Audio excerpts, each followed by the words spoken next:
కేటీఆర్ గారు ఫామ్ హౌస్కే పరిమితమా, బయటికి రాడనే విషయాన్ని చూసినట్టయితే మీరు చూసినట్టయితే బీఆర్ఎస్ పార్టీ మరి ఏ విధంగా వీళ్ళంతా చేసినటువంటి మరి ఫోన్ టాపింగ్ విషయమే కానీ ఇంకా చాలా విషయాలు కానీ ఇలా ప్రజల్లో అందరూ కూడా చూస్తూ ఉన్నారు, చూసినారు కూడా.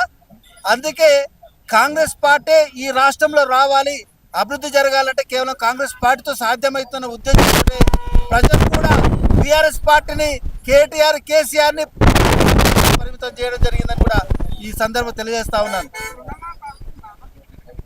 ఏదైతే ఈ రాష్ట్రంలో కాంగ్రెస్ పార్టీ అధికారంలోకి వస్తే ఖచ్చితంగా రుణమాఫీ చేస్తామని చెప్పి ఈ రాష్ట్రంలో 21,000 కోట్ల రూపాయలు ఏకకాలంలో రుణమాఫీ చేసిన ఘనత ఈ మన కాంగ్రెస్ పార్టీకే దక్కుతుంది, మన ముఖ్యమంత్రి రేవంత్ రెడ్డి గారికే దక్కుతుందని కూడా సందర్భం తెలియజేస్తా ఉన్నాను.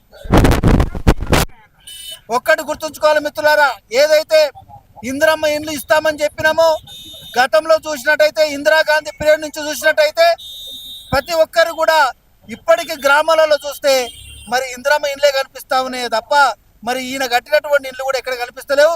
మేము ఆనాడే చెప్తా ఉన్నాం, ఖచ్చితంగా కూడా ఇందిరమ్మ ఇండ్లు ప్రతి ఒక్క లబ్ధిదారుడికి ఎస్సీ ఎస్టీలకు 6 లక్షల రూపాయలు, మరి మిగతా వాళ్ళకి 5 లక్షల రూపాయలు కూడా ప్రకటించిన విషయం మీ అందరికీ తెలిసిందే. మరి అదే విధంగా ఇలా ప్రభుత్వం పనిచేస్తూ ఉంది.